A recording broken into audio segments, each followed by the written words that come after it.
Yellow, yellow, yellow, yellow, yellow, yellow, yellow, yellow, yellow. Welcome back, Random Show Settings. Hope you're well. Hope you're good. Hope you're well. Hope you're good. Random Show Settings with your host, Agostino Zinga. What's happening? What's crack-a-lacking? Hope you are well wherever this random show may find you. I hope you are doing well. Okay? I hope you're doing splendid. I am doing brilliant, as you can see. As you can see. Anyway, so many things to crack on with to talk about, but one thing I wanted to talk about straight off the bat was this news that I saw courtesy of Hip Hop's DX, which I'm really interested to see how this plays out. So, according to Hip Hop DX and according to Whack 100, he has seen a video that purports to show what actually happened during the Megan Thee Stallion and Tory Lane shooting incident, the much covered, much belied, much fucking debated story. Allegedly, Whack 100 said there's an unseen video that the police have now got a copy of it, surprisingly, and they're saying that it shows precisely what happened. Now, it's interesting that this has just come about now, that it was being suppressed, that it never came to light, not even as a leak, because as much as I don't believe Tory Lanez actually shot Megan, I think that there's too many holes in the stories. It's not as if I'm like it's not even like I have a dislike for Megan or anything. I don't really care for either party. They both make some decent enough music here and there, but I've just never really believed the narrative from either side. I think every party involved, from Kelsey to Megan to Tory, lied in some regards. Everybody lied. So I don't really believe this narrative that, Tory pulled out a gun and told her dance bitch, dance bitch. I just think that didn't play out the way it did. But, whatever happened. And obviously Tory's in prison for the shooting, so we kind of have to let it lie. But if this video that Whack 100 is saying exists is actually true, I'm interested to see what the reaction of the media and people in the public would be. If the video clearly shows that Tory didn't pick up his gun and shoot her in the feet, and it was actually something more akin to a struggle, and then the gun accidentally went off or something, I'm interested to see what actually happens with people online, because a part of me can kind of understand why Megan would lie, because at that point you kind of hate the guy, right? You hate the guy. He's exposed you, he's embarrassed you in front of people, he's quote unquote cheated on you, which he hasn't really, because he was cheating on Kelsey really with Megan, but regardless, right? And people always say there's no wrath like a woman scorned. So I can kind of understand why Megan would lie, because fuck Tory in that situation. But I'm curious to see all the people that were capping and that were rah-rahing behind Megan and whatever. If the video does come out and show that Tory didn't actually shoot her, what do they do? Do they go back and just, do they pretend it never happened? Do they move the goalposts again? That's what I'm curious about. That's what I'm curious to see, the reaction online and what actually happens in that regard. Again, we have to take this story with a pinch of salt, because Whack 100 is one of the most legendary liars out there. He's up there with like the game. Like, he's up there with the game in terms of how much he lies. So we have to take this with a pinch of salt. But allegedly, this video does exist. So let's read the article itself. It says, Whack 100 has claimed that there is footage exonerating Tory Lanez in the shooting of Megan Thee Stallion, despite not being able to offer proof of such evidence existing. That's an excellent first paragraph, right? Despite not being able to offer evidence, he says it exists. Cool. The music manager made the claim on Clubhouse on Wednesday, while live on the platform. Whack 100 claimed that there was an Asian girl present at the night of the shooting who allegedly took a video of the incident. So there was an Asian girl that watched the entire thing play out, took a video of it, and somehow from the time it happened until now, she's never leaked it. It's never got in the hands of the wrong person. It just stayed on her phone. It stayed in evidence, whatever it may be. I just don't know if I believe it. Especially how thirsty people are for attention. Especially how big this case was. Like, the fact that it never got leaked, it just seems a bit odd. And even if that is the case, I just don't see why there'll be this whole collusion behind the scenes to cancel Tory Lanez. Like, he does make some good records, talented artist, cool. But is he really that big of a deal to have record labels and, you know, courts and defense attorneys, like all these people, like, you know, basically conspiring to bring him down? What does he do? What did he actually do? Did he discover, you know, the cure for cancer during the period of shooting Megan? They had to kind of silence him for Big Pharma. Like, what is this big conspiracy? That's another part of the story that I'm really confused about. If it does transpire that Megan did lie, why did Rock Nation get involved? Why were they so hell bent on making sure to paint this guy out to be some monster that he's not? Like, you know, Megan Thee Stallion, is she really worth, you know, investing that much amount of money in and resources in? It just sounds like everything doesn't make sense in this story. Nothing makes sense. Let's kind of read the article and continue again. When the video comes out, the DA tried to suppress it. That my legal team is now involved. That will not be no more Megan Thee Stallion. There will be no more Megan Thee Stallion. Okay, cool. So Wacker's definitely wanting to kill Megan Thee Stallion. He wants to bury her with this video. When the video comes out from the little Asian girl who followed them from the time that she saw them in the car, the DA tried to suppress it. Shout out to the private investigators. I want to see what Megan Thee Stallion fans got to say then when the video comes out, I'm guessing. WAC 100's claims go against multiple rules of professional conduct in the state of California. According to the Los Angeles County District Attorney's Office, this alleged video would fall under the category of expository evidence. That is evidence that supports a defendant's innocence. If such a tape exists, the district attorney failed to disclose its existence, it could result in a charge of prosecutional misconduct that could lead to censure, suspension, and even a disbarment of the prosecutor in question. So can you imagine everybody conspiring against Tory Lanez and risking their careers, their livelihoods, their flipping freedom to put him on? Like, it just seems odd, isn't it? Especially if this was Doja Cat, fair enough. If Megan was Doja Cat, if Megan was Latto, if Megan was, I don't know if someone was big coming up, if Megan was like Chloe Bailey or something, fair play. That would make more sense, right? There's all these other parties involved who want to protect their assets and shit. They don't want to fuck whatever. But I don't know, man. I don't know. I don't know if this is the one that they will do all this stuff too. But again, I'm keeping my mind open because you never know. You could be proved right. But again, we have to sprinkle a little bit of doubt there because, you know, of WAC 100's record of just lying flat out. He loves it. He loves a good lie. So it says here, failure to provide expository and impeaching information may violate rule 3.4 and trigger the report of the state bar in the reversal of the judgment. There's no evidence either then or now that suggests the Los Angeles County Department would risk a censure, suspension, or disbarment merely to convict somebody of a crime they didn't commit. Back in 2021, WAC also made headlines with the widespread speculation of what really happened on the night Megan Thee Stallion shooting, going as far as to suggest that the His Fire rapper wasn't really shot in the foot. Let's really do the math, he said. Some of the smallest bones in our motherfucker are in the foot. Nigga, if you take a bullet in the foot, it breaks the bones. You're not going to be walking in your hands in the air. It's not going to happen. It's not going to fucking happen. I think that's also always been part of Megan's problem. I think the fact that she never really basked in her victimhood, she never kind of like said, woe is me.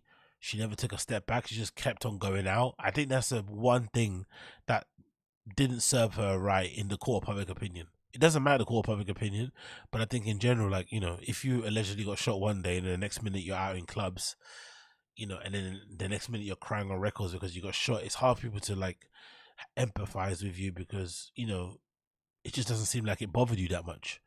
That's basically the long and short of it. So, yeah, let's continue. You're gonna lay your ass down, man or woman. You're gonna scream like a motherfucker hoe. You're gonna holler, scream, and you're not gonna finna be on stage in 2 to 3 weeks twerking. That shit ain't gonna happen. Tory Lanez is currently housed in a North Kern State Prison in Delano, California, where he's serving a sentence of 10 years. Imagine serving 10 years for not doing something, man. Fucking crazy, but hey, let's see how this plays out. I'm not holding my breath because, like I said, WAC is a fucking legendary all-star championship level Super Bowl winning liar. Like, he is up there with the greats. When it comes to lying, he's definitely up there with the fucking greatest of all time. So I'm not too sure if I believe it, but if it is true and he is innocent, free him. If it's true and the fairness lady the fairness lady lied, fair enough. But hey, let's just continue. Let's just bloody continue. So I played this clip for you in the other pod, and I thought this was really interesting to play because I feel like, if anything, it kind of shows how, I won't say delusional, but I think how detached from reality some of these comedians are compared to, regular folk like you and I. But I also think it kind of speaks to the overall idea that the good times always last forever. And of course, this is in relation to Brendan Quinn comedy. You guys know the drill with that.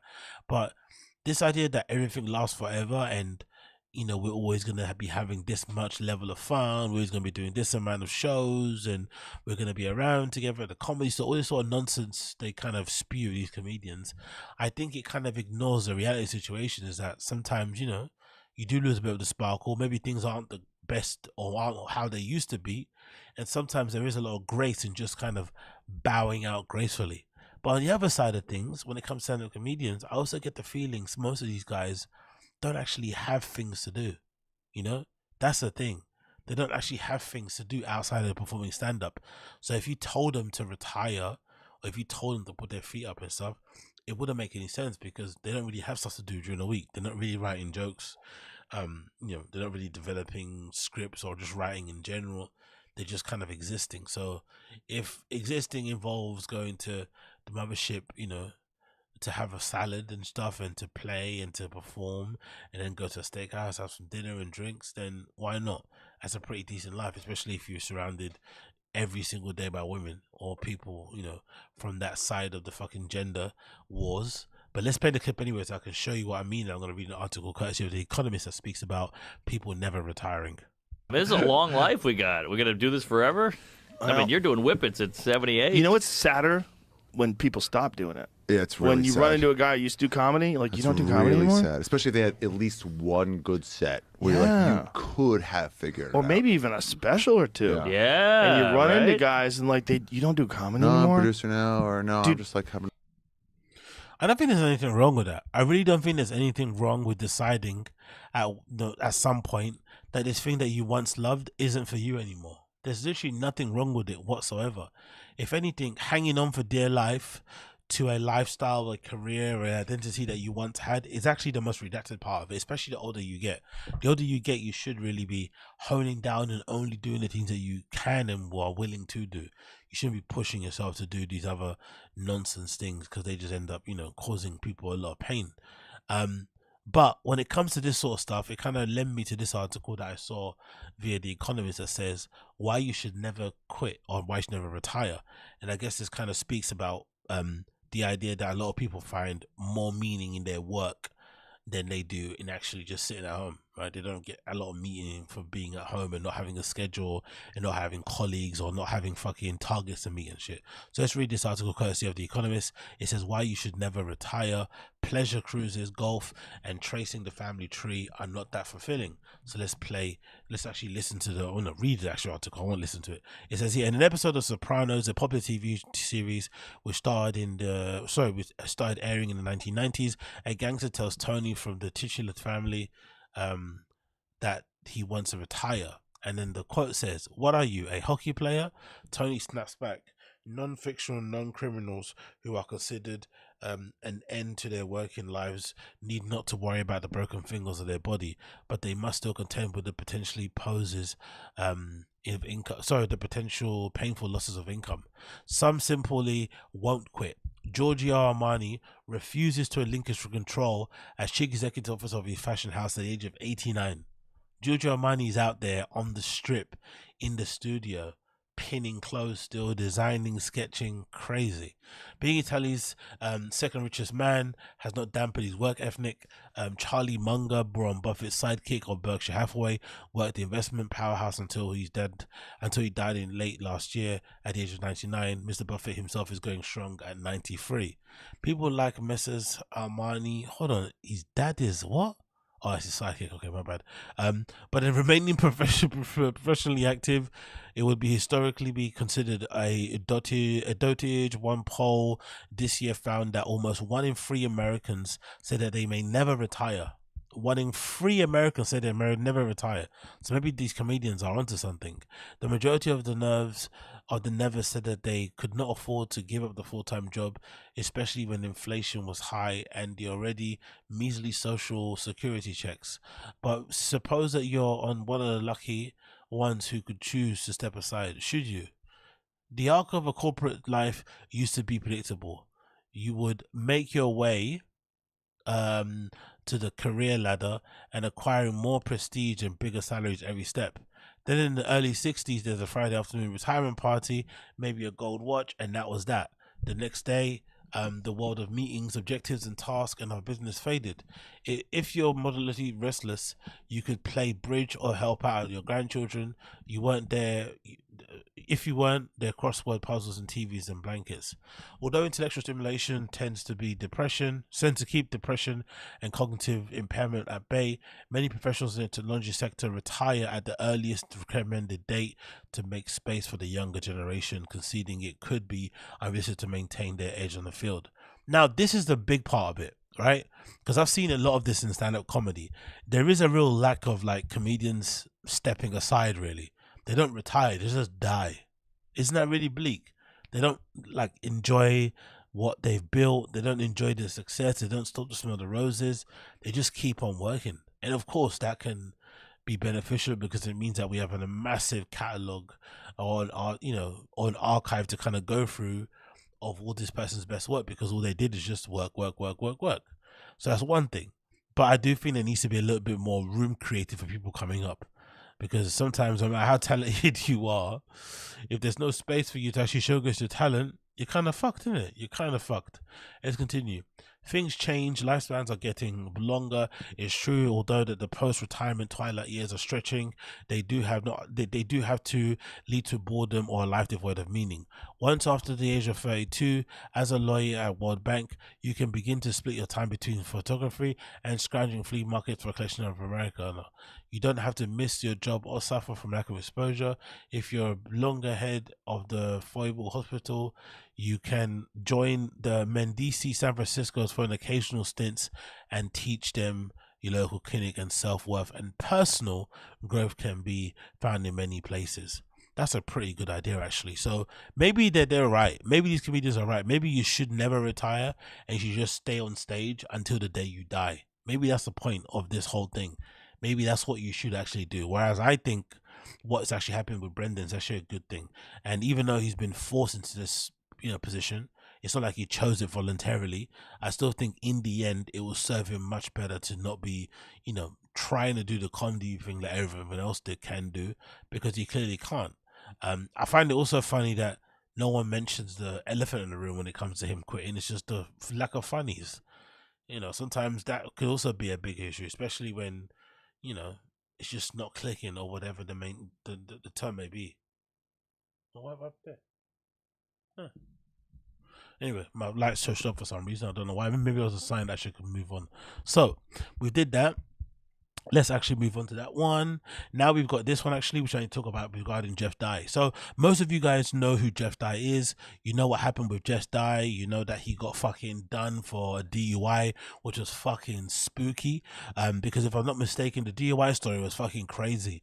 It happened sometime in the morning. So he had been drinking, you'd imagine, all fucking night, all fucking morning. He crashes the car, runs away from the scene, narrowly misses somebody as he's crashing it. He could have killed the person.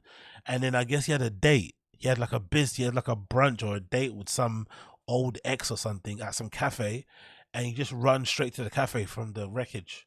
So he was maybe not that fucked not to know what was happening, and he ran straight from the fucking car wreck all the way to the fucking date with this woman. They're having dinner or whatever they're having, breakfast in the morning. She notices he's a bit flustered and odd looking, and then 20 minutes later, police come and arrest him as he's sitting outside his cafe. Can you imagine that? Like, you crash your car in the morning, go meet your date, you don't disappoint, and then police roll up at the coffee shop and fucking arrest you. Well, you never guess what? That same guy that fucking got arrested for a DUI, you never guess what happened to him. You'll never fucking guess what happened to him. Bitch, you guessed it. He's on JRE. Hey, Jeff Dunn. How you doing, fella? We'll roll with. Thanks for having me, man. My pleasure, brother. I'm a big fan, so. You were very funny last night. It was fun. Oh, thanks. It was fun yeah. to see it. I was telling them before you got here that, like, it's very rare that I'm got a little nerves. Yeah, that club's weird. And so when I came out, I was like, yeah, this is a big deal, you know? Like, I don't. It's been a while since I've had some nerves, and I was coming out there going, oh, it took me like about 30, 40 long seconds to really dial in and go, all right. I was kind of having it out of my head going, Joe's watching, and hope this goes well, you know? So the guy that was smooching around Brendan, that was, you know, worming his way into Brendan's little social group of people, Thick Boy Network. He was one of the hallowed members of that crying video that Rogan got commissioned, that he pretended to be surprised by when Chin played it for him during the show that one time. This guy has really done a good job to worm himself into the hearts and minds of people connected to the Bapperverse and the JRE verse. I have to give the guy credit for that, because I feel like in my little career of like ascending the, you know, the ranks from being a bedroom DJ to potentially to actually being a professional DJ in the future, I know that's one part of my personality that I need to basically fix, or I need to overcome that kind of roadblock or that hurdle that I have, where I can't do the whole smooching thing. I can't do the whole, like, you know, people pleasing thing to get me somewhere, you know, especially with people that you don't like. And I feel like this guy did it really well. Did it really, really well, because he came out of fucking nowhere. I don't know whose fucking friend he is, but he found a way to kind of, you know, stick by Brendan, to lesser extent Chris, and basically use that familiarity, you'd imagine, and obviously his specials or his comedy material, because Rogan said he liked it, to be able to perform at the comedy Mothership, and obviously to get an appearance at the fucking JRE. That's a fucking big deal. So it goes to show that if you're fucking Brendan, you should be kind of pissed. If you're Brendan, you should be kind of pissed that this guy who joined your life very, very late has been able to wrangle way more appearances than you in one calendar year already, and clearly seems like somebody that, you know, a lot of those guys there are kind of connecting with. You're big up NJ Ranger. For every Stavy, Eddie Bravo anymore, 12 Jeff DUIs, 12 Tim Kennedys, etc. Great Joe, never met him. Exactly. Yeah, so big up NJ Ranger. I just can't get it out of my head that this guy managed to get this far. Especially if you watch early episodes of TFATK with him on it. They're fucking excruciating. The one that Brendan missed because he was looking after his kid after he had you know, emergency flipping heart surgery or whatever it may be, right? God bless that baby. Hope it makes a speedy recovery. But damn, man, that show with flipping Jeff Dye and Brian Callen was brutal. Like, he's not the funniest. You'd imagine his humor probably is quite similar as it is on pods and it is on stage, so it's not really that great. So this is another example of, like, Joe Rogan's really bizarre and off-kilter kind of tasting flipping, you know, dogs and stuff, because, you know, when it comes to comedians, it's like I can't make sense of what he likes and what he doesn't like. His taste in comedians is very, very strange, because from what I've seen of Jeff Dye, it's not good. Like, he's probably around Bapper level, and the fact that he's been able to get on the JRE and also have a set at the Comedy Mothership, if you're Brendan, you're gonna feel a little bit aggrieved. If you're Brendan, you're gonna feel a little bit annoyed that Jeff Dye of all people has managed to find his way not only on the fucking, you know, JRE, he's got a full fucking episode on there, but he's also been able to perform at the much hallowed Comedy Mothership, as you can see here, but courtesy of this green, you know, green room picture. I don't know why he's wearing that shirt, you know, he needs to fucking burn that. That looks like it's made out of your mum's curtains or something, so that looks absolutely horrendous. But as you can see from the background, as you can see from Joe Rogan's short height, he definitely has been in a Comedy Mothership. He definitely performed. And if you're Brendan, sorry, not Rogan, you need to throw yourself up the nearest PTH, as he keeps saying. Can you imagine? At one point, Rogan was like, big up Theodore, appreciate it, brother. Jeff's DUI, sponsored by Tiger Thick Whiskey. Exactly. Maybe that's the whole point. maybe maybe he wanted Joe to say, "So what are you drinking?" And be like, "Oh, I had that good Tiger Fic. You know, that drink is one of my favorite drinks. When I really want to let loose, when I want to be my best version of myself, guess what? I drink Tiger." You know what I mean? Like, I guess that might have been part of it, but I just find this incredible that this has happened. And a part of me, when I see this type of stuff, I can't not but feel guilty or feel not guilty. I can't not but feel sad for him and how it played out, you know, when it comes to Brendan, because how did this guy that joined your group circle so late, how is he able to kind of engross himself in the clique and be a valuable member of the team to the point where people are openly inviting him to perform at their clubs and ever invited Brendan, despite him being one of Rogan's best friends? So unfortunate for him, unfortunate for him. Let's continue again here. This is courtesy of the Joe Rogan subreddit. It features Stephen A. Smith glazing Rogan harder than I've ever seen. And it's funny, this video, because it does illustrate when it comes to black people, or when it comes to black men, especially a certain type of black person, they value money. You know what I mean? They value money more than time. So when they hear these massive amounts of money from Rogan, they instantly respect him. Like, the one thing that black people love to respect is money. Get your money up and you can basically do whatever the hell you want. That's the unfortunate side of things. So let's hear what Stephen A. Smith, not Stephen Smee, has to say about the Rogan new deal on Spotify. Let me hear what he has to say.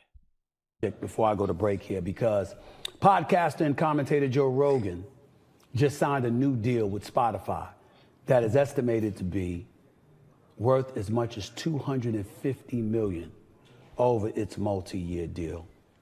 Ladies and gentlemen, I'm going to say something to y'all, and I want y'all to listen to me, and I want you to listen to me good. Competition makes the world go round, but so does someone who sets a high standard. Joe Rogan has about damn near 20 million subscribers. Joe Rogan deserves every penny of that deal. And Joe Rogan, before anybody hates, and I'm not saying there's a whole bunch of haters out there because there's no reason to, but you never know. Joe Rogan deserves our respect, and from somebody in my position, appreciation for showing us the way. Yo, Stephen A. Smith has he been on your Zempi, or has he just been running a bit, or he's been eating loads of chicken and salad? Because he's looking very, very slivette, right? He's looking very slender. I love the good Tom Brown. No, it's not. It's not Tom Brown. It's actually Montclair, right? I love the nice Montclair little turtleneck thing he's got going on there. Big up Stephen A. Smith, the good turtleneck, the good trim, right? He still hasn't been turkey yet. His hairline is still all the way back east, but at least he's got something going on there. So big up Stephen A. Smith. You see, a lot of times when people look at somebody like a Pat McAfee, for example, over there at ESPN, and they say, well, you know, who the hell is he and what did he do to deserve what he's gotten? Well, how about starting your own podcast years ago? Betting on yourself and building your own platform and generating over 2.4 million subscribers. Oh, who the hell is Shannon? So I think Stephen A. Smith is kind of regretting wasting all of that time early on when he was on Fox and ESPN, all these type of places. Was he on Fox? I'm not really sure, but I guess he's regretting not starting his pod early. I think these guys are noticing that the pods that are getting the best deals aren't necessarily the best. They're just the ones that started the earliest and have a listener base that you can't buy. You can't buy that level of following because these guys are started so early. I keep telling you guys this all the time because I've noticed it myself when it comes to my habits of podcast listening to. It doesn't matter if a podcast has to get super, super bad for me to really unsubscribe. Most of the time, I just let them just, you know, whatever. I'm still subscribed to them. So if there's a random episode that I like the look of from the guest or the description, I'll just randomly click it and play it. So there's tons of people out there that have kind of been, you know, subscribed or been fans of Rogan from day dot, who just kind of stay on the list. And then the show that comes up that they like or that's near them, they'll flip and go. If there's just a guest that they like on a JRE, they'll flip and listen to it. So I think a lot of these guys, Stephen Smith included, are noticing that the big deals aren't necessarily going to the best podcasters. They're going to the ones who've had the longevity in the industries, because it's a bit more of a guaranteed bet. Also, if you're Spotify, if you bet like 10 mil on flipping, you know, on Rogan and stuff, you know you're probably going to get it back. So why bother with other people? You can just kind of double, triple down on that guy. And I do agree with Stephen A. Smith. I think he said in the beginning that he feels like Joe Rogan is still underpaid, and I do agree with that. Even if he got 250 M's, it's probably still underpaid when you consider the amount of people who actually use Spotify day to day to listen to pods and stuff, even outside of Rogan. So let's continue. And I mean, he's on First Take now, but damn, he got let go at FS1. Shannon Sharpe has over 2.6 million subscribers. And that Cat Williams interview, no matter what you think about it, broke the internet. It was a YouTube record, top 2 anyway, with over 50 million views. When you bet on yourself and you come out shining, that's not to be hated upon. It's to be... It sounds like Brendan, isn't it? What happens when you bet on yourself and it doesn't work? That's what people don't talk about enough. And there needs to be somebody out there, maybe I should be the person out there who kind of speaks about that topic, right? When you bet on yourself and it doesn't work out, what then do you do? What then? Because it's all well and good, you know, getting your pom-poms out for the person that won. We can all see that. That's fairly obvious. But what happens to the guy or girl that doesn't win? And you know what I would say? I said do it for the love. That's when you know you're actually in it for the actual love of, you know, sharing your opinions or spreading your voice or showing people off, showing your artistry off. Those are really good examples of it. Like if you do stuff for the love, it really won't matter. But as we've seen with a lot of these guys and their platforms and stuff, they're all just, you know, another avenue to get more ads, another avenue to basically extract more money from the market. It's really less about the fans and the audiences. So that might be another reason why they don't get the big bucks. Revered, if not respected at the very least. I got a great day job. What the hell you think I'm doing this for? It ain't just because of independence. It ain't just because I want to run my own shop. It ain't just because I wanted to venture out into this world and extend myself beyond the corridors and the restrictive lines of linear television. Why was it then? Tell us. It's to also win. Oh. So I can profit like that. If there's one thing black people respect, it's money. And when they see Rogan got that big bucks, look at the eyes on him. Like, that's what we respect. We don't respect anything else. We don't respect academic achievement. We don't respect like career advancement. The one thing that black people respect is flipping money. That's the one thing. One thing you can always guarantee on is effing money. Really, really hilarious. That's business. It's the American way. Bet on yourself. Take a chance. Embrace the risk. Adapt, adjust. Succeed, conquer, and then flourish. Somebody had to show the way. Nobody has done it better than Joe Rogan. Calls fights for the UFC, goes on comedy tours doing stand-up, does that every day for a He's glazing hard. Do you think he's gonna get on the Jerry next? Or he's just doing this to be like viral or to be congratulatory? Like he's glazing super hard. He doesn't even glaze as hard during the NBA finals. Like, god damn. living. Thank you, Joe Rogan, for reminding us all what it takes to be great at this platform. You can sit up there and say whatever the hell you want. He has done it. And I would say to Spotify, you're lucky. He actually deserved more. Okay, that's Stephen A. Smith laying it extra thick with Rogan and letting him know anytime he wants his fucking pussy cleaned, Stephen A. Smith will allegedly be there. Allegedly be there. Let's continue here. Let's move on. What you guys saying in the chat? Big up the stream chat. He should be glazing Gail King. Exactly. He's trying to be the next Food Truck Diary. Oh my god, what happened to Food Truck Diaries? Big up Stinny Goo. Yeah, what happened to Food Truck Diaries? Is that now gone too? Because you quit stand up? Fuck, bro. What happened to all those I wonder if there's got any outstanding flipping invoices they gotta pay, or orders they're probably not eating or threw away. God damn it. Anyway, let's continue. I'm sure the comments will be insightful. King of the Hill. Let's just continue here. What you got here? Oh, let's continue. What's on the list there? Brendan, going back to what he said. Yeah, let's play that one. Let's play that one because I feel this is fucking incredible. And actually, before we do that, let's just do this one video. Look at this one clip. Look at this. Look at this. You know, I was sucking off the fucking Apple Vision Pros on Taz. You know how I was sucking them off in the previous stream? I think I've changed my mind. Look how dorky this guy looks wearing them. I've never seen a worse advertisement for the Apple Vision Pros than this picture. I've never seen a worse advert, right? Espresso martini. I guess it's like an airport lounge or maybe a cocktail bar somewhere, and he's got his Apple Vision Pros on. Look at that face. Look at that face. Like, god damn it, man. That looks so redacted, isn't it? That looks so redacted. I don't know. I'm kind of like off it now at the moment. I'm kind of changing my mind. You know? Yo, it's good, Uche. What's happening? What's happening, my G? Bang your chest. Good to see ya. But yeah, I don't know. I'm a little bit off them. I don't know what to say. I kind of want it, but I'm kind of don't want to look like that, you know? Because I've got a fear that I could look like him. Because I also like espresso martinis.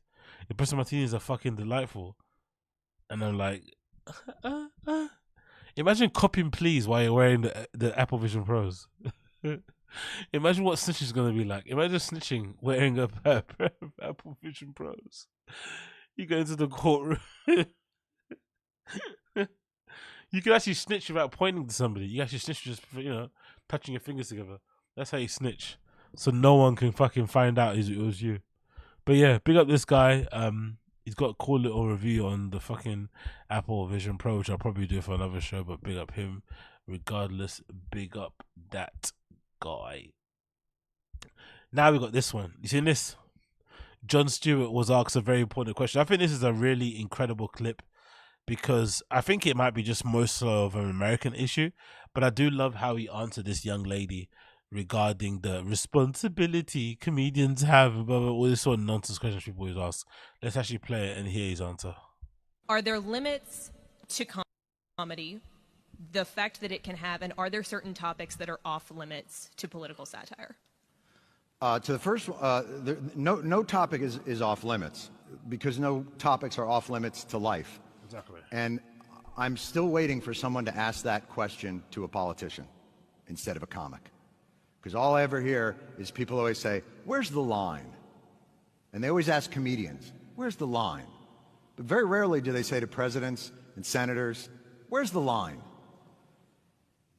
Which bomb would be the line? So it's always interesting to me that people think comedians somehow are the ones that go against, push human nature too far. But the actions of our government are somehow we all just kind of accept it. Exactly. Never a truer word has been said. Big up Jon Stewart. Always been a big fan of the guy. A very, very astute observation there. And I wonder if that's just like a mostly an American thing, because I think we do a pretty good job in the UK of holding our politicians to account. Don't get me wrong. They don't listen to what we have to say. But we at least try, we at least try to kind of hold them to some level of account. They don't listen to us. They kind of completely ignore us, but at least we do try and hold their feet to the fire. We don't basically look at our celebrities and our comedians as our saviors. We kind of go directly to the fucking source, but they still ignore us. Don't get me wrong. But I wonder why it doesn't happen more so in America. I wonder why that's not the case. I wonder why people just seem to have more of an issue with canceling people for words. Like, it's still something that just, even these days, I still think doesn't really sit right in my head. Don't get me wrong. People are not getting cancelled, unless you've got a shitty job somewhere, unless you don't really have much of a social media presence. It's really difficult to actually get fully cancelled. But people are quote unquote getting in trouble because they're saying words, because they have dicey opinions, like guys and girls who have no power, no real influence. They can't do anything for the regular person. They just, they just say shit online.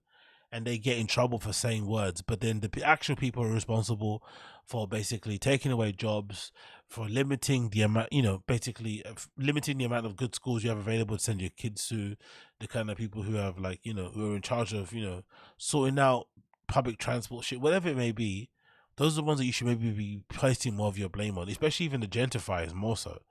But instead, it's always kind of pointing the direction of guys and girls who have no real power, no real influence, especially when it comes to comedians. So, love John Stewart's answer there, and hopefully we'll see more of him coming soon. I think there is, right? I think he put together a new deal, he signed a new deal recently. So I think we're going to be seeing way more of Jon Stewart going forward in the future. So big up Jon Stewart, big up Jon Stewart. Moving on, you seen this clip? This is new.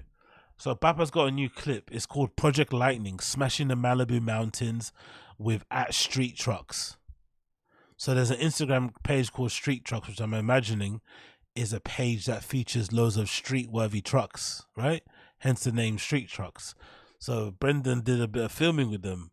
Let's see what it looks like. Let's see if we get any hero shots, because Brendan loves that, right? The camera coming up from behind him as he kind of walks out into his expansive office or live show. So let's see if he does the same thing, if it's like a hero pose. And I'm also curious to see if he does that weird face he always likes doing that. Let's see if he does that comedian face as well. Let's see. Let's play the video. What's up, guys? I'm SCHAUB. This is my 2004 Ford Lightning. This was the holy grail when I was in high school, so now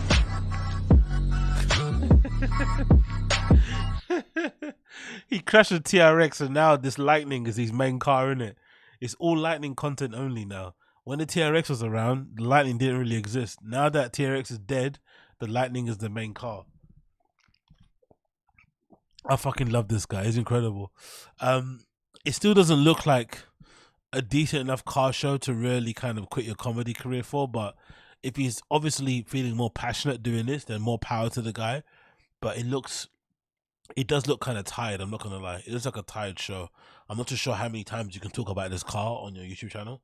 But then maybe I'm mistaken. Maybe there are people, maybe you can tell me in the stream chat, are there car enthusiasts on YouTube who just have a channel dedicated only to showcasing the one car they have, or do they have other cars they try? Because that'd be pretty serious if this is a guy that just sits there at home and just tries to figure out a way, to make content around the same car every single day, different content. Let's watch this one more time, because actually, you know what? Maybe it's actually shot quite well, because you can tell it's shot by another team. Maybe they're shooting the actual quality of the shots and stuff, and how it's edited actually looks pretty decent. It doesn't look like something Chin did or the other guy that looks like he smokes meth did. So let's play it one more time. what's up, guys? I'm SCHAUB. This is my 2004 Ford Lightning. This was the holy grail when I was in high school, so now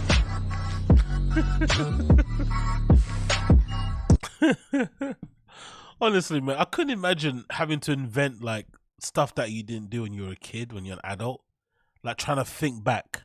I couldn't imagine, man. Oh yeah, what am I sipping? I'm sipping it's nothing crazy, just iced coffee. They're probably full of loads of sugar. Don't tell me they're full of sugar and they're bad for you. I'm just drinking it for the coffee stuff. It's like a little coffee. It's like a little coffee. It's like a little coffee, a little caramel. That's what it is. There you go. Can you see it? Let me hold up like the makeup girls. Can you see that? Can you see that? Look at that. There we go. There we go. A little iced coffee caramel to match my skin. See, look at me. Look, see, caramel to match my skin. Can you see that? Look how cute I look. Look at me, brown skin girl. That's me. See, brown skin girl. I'm a brown skin girl, man. Huh?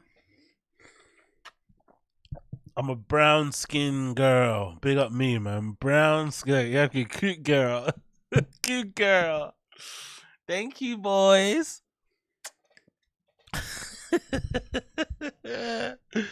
Thank you, boys. So, can we continue on? Just as a last point, just as a last point on the whole card thing, unpopular opinion. After everything that's transpired, I know Brendan's a piece of shit. I get it. I know he's annoying. I kind of want to see him make this work. I'm not going to lie. I kind of want to see him make Toontown work, but it's just not going to work, is it? It's not going to work. There's just so much competition out there when it comes to car content creators. There's just too much competition. The show doesn't make any sense. I saw the clip on the Fire and the Kids subreddit where somebody posted a clip early on where he said there was a segment of Toontown where he said people could send their cars to him and he'd get them pimped up. Do you remember? I didn't even remember that. I saw the clip recently. I was like, oh, I didn't remember that bit of the show. He was meant to make it like into a pimp my ride thing. So what's happened to that? Has that idea completely gone? Okay, cool. So it was meant to be sending your car to him to get pimped out. It was meant to be him going to different garages and doing what? Filming while he gets his own cars modded. Then he crashed his TRX. So that's out of the picture. So now what?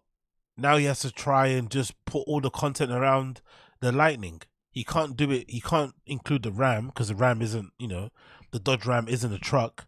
So what's he left with as a show? And hasn't he done everything already? Again, I don't know much about cars, guys, but has he done everything? He's got slicks. It's probably already been lowered. He's got it wrapped. Like, it's already got a new interior. Like, what more can he do? He's increased the horsepower. What more can he do to this car, really? Apart from rewrap it, maybe change the rims. Like, he's probably exhausted everything around it. So, as much as I want this guy to win, solely because, I can't imagine how much he must spend monthly to keep the lights on in his house. So he kind of does need to win for the sake of his family.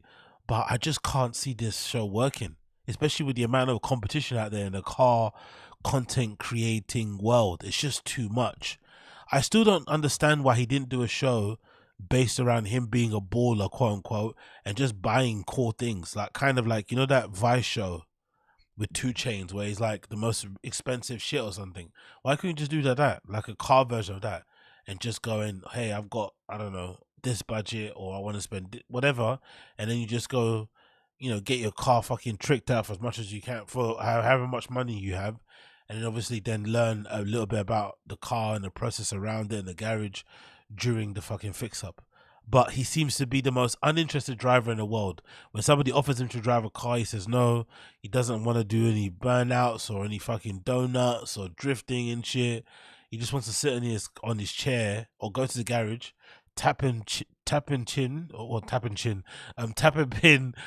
when it comes to the payment, and just sit on his phone the whole day. So it's not going to work, unfortunately. As much as I want him to work, and as much as my Christian sensibilities want him to win, I just don't see it happening. There's just too much competition when it comes to cars, and I think he's fucked. I think he's fucked, man. I really do think he's fucked. But hey, what can you do? What can you do?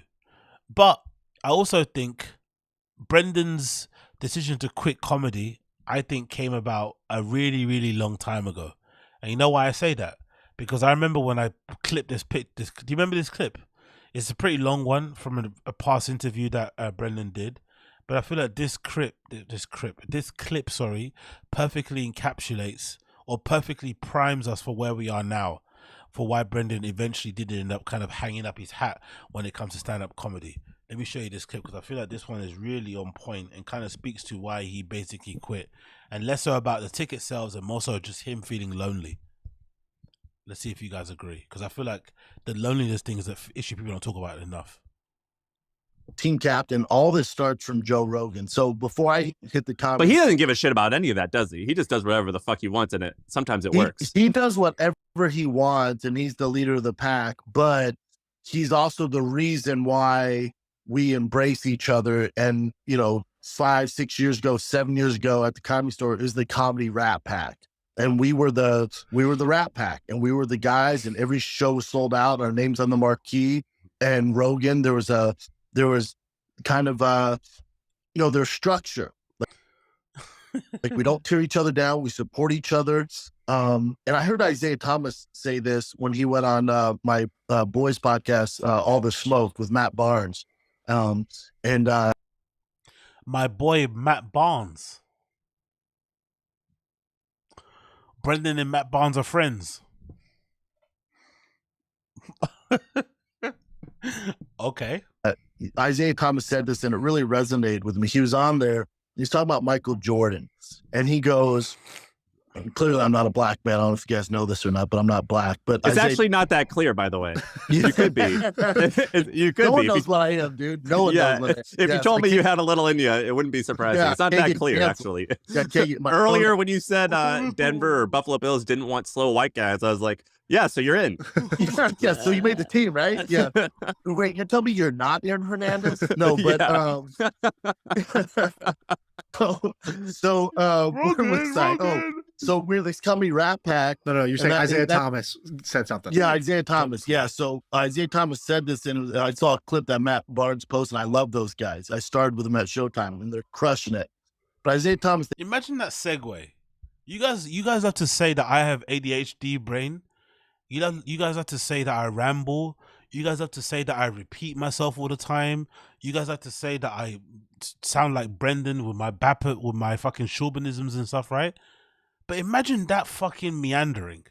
He's talking about the comedy Rat Pack and he goes on this mad tangent of like letting it known that he's friends with Matt Barnes. Hey, I'm Matt Barnes' friend. Remember Matt Barnes? Yeah, me and Matt Barnes. Showtime, Matt Barnes, Brendan Shaw, Matt Barnes. I'm black. No, I'm not black. Ha ha ha. Like, what is this detour? But the point of this story, the point of me playing this clip is that I feel like Brendan, apart from not being able to sell tickets, I feel like the main reason why he's quit comedy, and this is kind of sad, he's just really lonely. I don't think it's the same without Rogan and stuff around. He really badly misses Rogan. And it's obvious when he does the Fight Companion of how much he's trying to impress Rogan. But he definitely just misses Rogan and he misses that whole group of people around him. But mostly Rogan. Especially that period of when he was friends with Rogan. When he could do no wrong. Because I personally think back then, Rogan and him were talking a lot. They were probably closer than him and Bryan Callen. That's probably why he'd let it slip about Rogan slanging dick, right? Because he was close to Rogan. Rogan felt safe with him. He felt like he could keep a secret. So he told him about some, allegedly, probably, some fucking waitresses that he's probably knocking down. And Brendan was like, and obviously repeated it on fucking, on King and the Stink. And that led to the downfall, I think, of his relationship or the deterioration of relationship with him and Rogan. But I think he reminisces on that period of time because that's when him and Rogan were the tightest. And that's when also he was having the most fun doing stand-up because he was around all those dudes. So I think of course he quit because of the ticket sales being bad. But I think the basis, the foundation of his quitting was that he just misses that crew. And it's just not fun anymore doing it on his own. And not having that crew of people around him because, I don't know, I just don't think Brendan's the kind of person that would hang out in a green room with randoms, with random comedians.